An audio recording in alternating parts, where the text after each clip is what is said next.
welcome to my channel.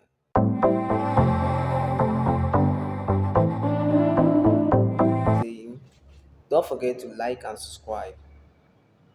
So, I'll be talking about the required document needed by some universities abroad, Canada, Spain, UK, all those stuffs. The required document needed for you to further your undergraduate. I'm talking precisely on the undergraduate program. So, the required document for undergraduate is that some schools, like let me just say about Canada, some schools in Canada will require you to get your WAEC and to get your secondary school transcript. And for WAEC, it's different in other countries and other African countries. So if you know what your secondary school certificate is on your own country, you can then get the document. Why it is required about your school transcript? Your school transcript is just like your your result from your senior class. What I mean by senior class is from your SS1 to SS3. You just have to get your result, your first term SS1 result, your second term SS1 result to your SS3.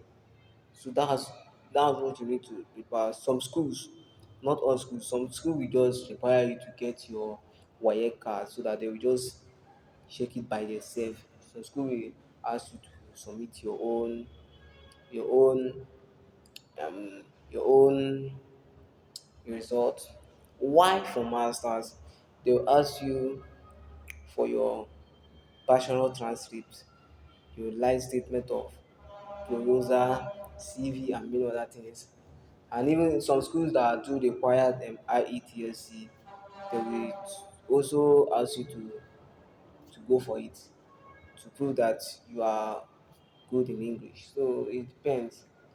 Many depends. So if you are applying for schools, you have to always check their requirement. For undergraduate, you have to check the requirement by the school, and for masters, you have to check everything. Okay, for that's what I have to say today. So if you have any other question, you can check this description. I will drop my Gmail and I will, although I don't have Instagram account for now, I will be dropping my Instagram account anytime I open a recent Instagram.